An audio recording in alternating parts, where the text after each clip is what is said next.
Goeiedag liewe geloofsvriende en vriendinne, ek hoop en bid, dit gaan met jou baie goed. Hartlik welkom by ons erediens. En jy sien ook, ek het 'n unieke hempie aan. Dit is die hempie van die naam Inge Fourie Foundation. Inge Fourie sou op 20 Februarie 2026 6 jaar oud gewees het. Sy is op 4 tragies oorlede.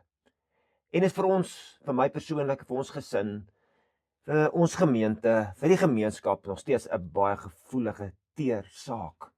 Inge Fourie wat nie by ons is nie. Maar 'n mamma en pappa, Louis en Chriske Fourie, het goed gedink om 'n Inge Fourie Foundation te begin. En daarmee kindertjies wat mediese sorg nodig het, wat nie finansiële ondersteuning het nie, by te staan en hulle te ondersteun en hulle by te staan sodat hulle gesond kan word.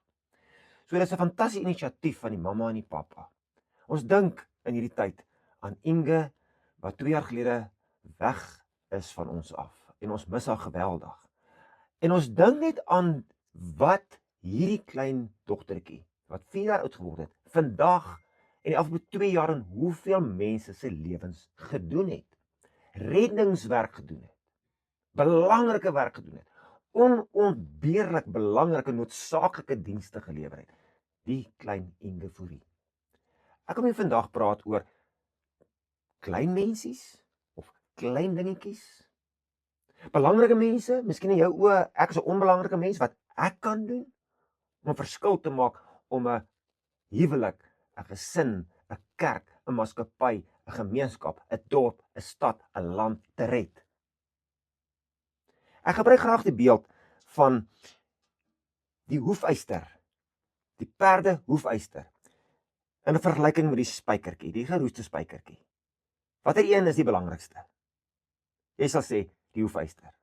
Wel, die storie gaan so. Sonder die spyker is die hoefyster verlore. En sonder die hoefyster is die perd verlore. En sonder die perd is die ruiter verlore, of die soldaat verlore. En sonder die soldaat is die weermag verlore. En sonder die soldaat is die veldslag verlore. En sonder die veldslag wat gewen word of verloor word, in hierdie geval verloor word, is die koninkryk verlore. Alles begin by 'n spykertjie wat ons nodig het om die perd mobiel te hou, want hy kan nie sonder daai hoefyster funksioneer nie. Hoe kyk ons vir mekaar? Hoe groet ons mekaar? Hoe praat ons met mekaar en oor mekaar? Sê ons dankie en asseblief. Sê ek ekskuus, ek vra verskoning. Hoe bou ons op of hoe breek ons af met die klein gebare, met die klein dade, met die klein woorde, met die klein gesigsuitdrukkings in ons lewens? Dit kan alles maak of breek. In Efesiërs 4 vers 31 lees ons hierdie gruisame woorde waar Paulus met die kerk praat en sê, moet nooit verbitterd of vervreemd wees of woedend word of vloek of skel nie, moet niks doen wat sleg is nie, want dit is vernietigend. Vir jou is dit net 'n ou klein spykertjie, maar dit is dalk 'n spyker in iemand se doodskus. Om verbitterd of vreemd te wees of woedend te word of kwaad te word, of om te vloek en te skel en goeders te doen en te sê wat sleg is. Daarteenoor, net die volgende vers 32 van Efesiërs 4 staan daar, daarteenoor, wees goedgesind en hartlik teenoor mekaar. Vergewe mekaar soos God julle ook in Christus vergewe het. Dit bou ons op. Dis soos 'n spyker wat hy hoefyster en hy perd se hoef hou, wat hy perd mobiel hou, wat maak dat ons die koninkryk kan bou. Sonder dit verloor ons die koninkryk. Sonder dit verloor ons huwelike, ons gesinne, ons kerk, ons gemeenskap, ons land. Kom ons maak 'n verskil. Kom ons doen die klein dingetjies reg. Ek het nou die aand by die huis gekom en ek sit die TV aan, laat aand, en ek sien daar's 'n program op van Rian van Heerden, 'n land van melk en honing. En ek kyk oor wat mense te sê het oor die land. Wat maak Suid-Afrika land van melk en honing? Of wat maak hom 'n plek wat mense net wil verlaat? Wat maak 'n huwelike plek wat iemand wil bly, of 'n verhouding wat mense net wil verbreek? Wat maak dat mense 'n gesin wil verlaat, of wat maak dat mense 'n kerk wil verlaat? Of wil bly? Ek weet, as ons praat van om ons land te red, ons kan nie almal in 'n veilige oord bly nie. Ons kan nie ons eie stad of eie dorp gaan bou nie. Ons kan nie die boewe vang en toesluit nie. Ons kan nie met die politieke leiers gaan sit en gesels en oortuig om daadkragtig op te tree teen die skelms nie. Ons kan nie altyd in 'n ander land gaan bly nie. 'n Ander land het ook maar sy eie moeilikheid. Ons kan nie ons eie land gemaak, ons eie dorp gebou aan een kant, weg van alles en almal af noodwendig nie. Is ons dus magteloos? Is ons moedeloos? Is ons hooploos? Is ons planloos? Ons is verseker nie, want ons het God. Ons het die lewende, almagtige, liefdevolle God in ons lewens. Ons het met hom 'n verhouding. Hy het ons gekies as sy bruid, as sy liggaam, as sy oogappel. Ons is sy koninklike priesterdom, ons is sy huisgesin, ons is sy kerk. Ons behoort aan hom. Ons het 'n verhouding met hom wat absoluut alles kan doen en aan wie alle mag in hemel en op aarde behoort. Ons het die waarheid, ons het die woord, ons het God se grondwet. Ons het dit. Soos wat Dominee Ernst verlede Sondag so pragtig gesê het. Ons het die kerk. Ons het medegelowiges, medegeredde mense, mense wat 'n ewige vooruitsig het, mense wat ewige lewe versekering, mense wat vergewe is, mense wat die liefde ken, mense wat vergifnis en liefde en genade kan uitdeel. Ons het dit. Ja, ons het vergifnis. Ons het redding. Ons het geloof. Ons het die vrugte van die Gees. Ons het goeie maniere. Ons het liefde, ons geduld, ons het verdraagsaamheid. En hierdie klein dade, hierdie klein spykertjies wat ons het, hou die hoefyster aan die perd en ons kan die koninkryk red, ons kan die land red, ons kan die kerk red, ons kan die huwelike red, ons kan gesinne red. Ons kan hierdie plek maak 'n land van melk en honing deur dit elke dag en nag te doen, waar ook al ons 'n geleentheid kry. Ons sal dit moet behou. Ons sal dit moet opstaan daarvoor. Anders gaan ons land verloor. Ons gaan ons verhoudings verloor. Ons gaan ons kerk verloor. Ek dink die broken window theory, die gebreekte ruit teorie, is algemeen bekend. Die teorie gaan so dat sigbare tekens van verwaarlosing, 'n gebreekte venster, gras wat so hoog staan, swak instandhoudingswerk op die eiendom, misdadigers aanmoedig om op die plek toe te sak en die plek te vandaliseer. Ons ken dit verskriklik goed in Suid-Afrika. Laat 'n plek net so 'n bietjie een kant staan. Laat 'n motor net 'n bietjie langs die pad alleen staan vir 'n rukkie. Dan is daar niks van hom oor nie. As dit 'n plek verwaarloos is, 'n huweliks verwaarloos, iemand self is verwaarloos, 'n gesin is verwaarloos, dan word nie instandhoudingswerk gedoen nie. Daar word nie opknappingswerk gedoen nie. Daar word nie regte goeders gedoen nie. Dan sien die skurke, hier bly niemand nie. Hier bly niemand in daai mense kop, in daai mense hart, in daai mense gedagtes nie. Daar bly niemand in daai huwelik nie. Daar bly niemand in daai huis nie. Daar bly niemand in daai kerk wat omgee nie. En dit word 'n plek waar mense kan plunder, waar hulle kan vat wat hulle wil hê, waar hulle kan intrek en waarvandaan hulle dan hulle misdadige aktiwiteite van stapel stuur. Klein instandhouding. Bietjie verf. Bietjie die gras sny. Ook in jou eie lewe. Bietjie jouself regryk. Bietjie die selfdissipline. Bietjie die regte besluite neem. Regte waardes hê. Regte roetine hê.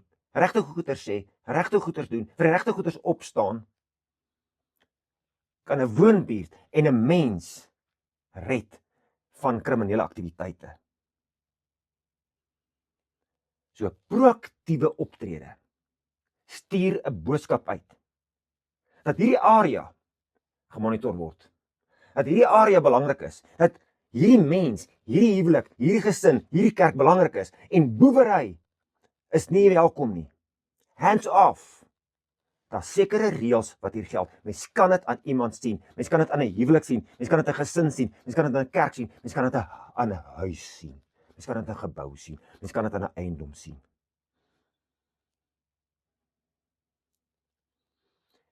Ons moenie sekere gedrag toelaat nie.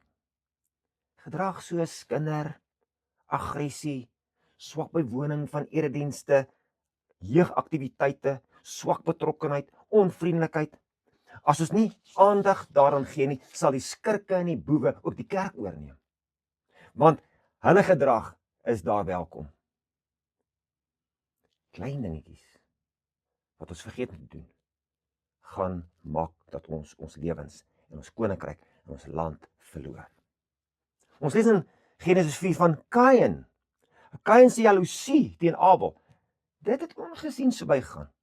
Dit onaangeraak is dit net gelaat. Die klein kraakie in Kain se mondering is verskoon. Dit het net so shy verbygegaan. Maar toe waarsku God vir Kain in Genesis 4 vers 6. Die Here sê vir hom: "Waarom is jy kwaad? Waarom is jy so bedruk? Daar wag vir jou blydskap as jy eerder goed doen.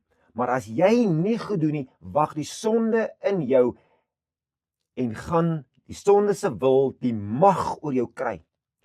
Jy moet hierdie kwaad bedruk. Hierdie bedruktheid moet jy onderdruk en verkeerde gedagtes uit jou lewe uitkry." En dan steur Kain hom nie aan God nie. Ons lees in vers 8. Kain vermoor vir Abel. En dan sê God vir hom: "Vervloek is jy nou. Jy word verban van die grond af. Jy sal vir die res van lewe sal jy doellose swerwer op aarde wees." En so gebeur dit dat die mens God bedroef. Ons lees in Genesis 7 dat die sondvloed kom met Noag, dat God net vir Noag en sy 7 gesinslede kies en al die mense op die hele aarde, soos die 83 vertaling sê, verdelg. 'n Volgende voorbeeld. Koning Salomo, briljant, gewild, gelowig, wys. Gaan lees daar in 1 Konings 10. Hoe hierdie held val. Hy ondersteun ondertrouery met ongelowige mense. Hy self lief vir buitelandse heidense vroue. Hy laat mense toe om afgode te vereer.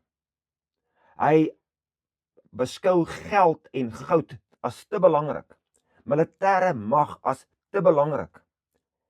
En oor tyd heen, hierdie klein kraakies wat in sy gemoed leef, word groot barste, wat uiteindelik die Here koninkryk laat verbrokkel.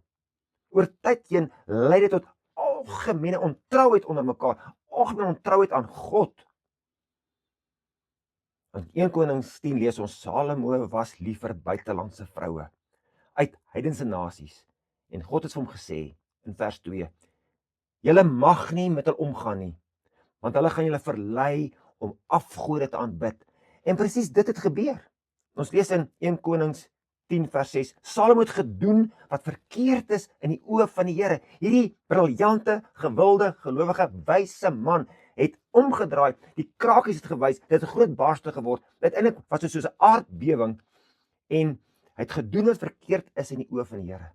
Hy het verder gaan, 1 Konings 10 vers 7, hy het vir die wrede, vieslike afgod van Moab, Kemos, en een van die Ammoniete, Molek, waar kinders aan hom geoffer is, het hy aanbiddingsplekke naby Jerusalem laat oprig.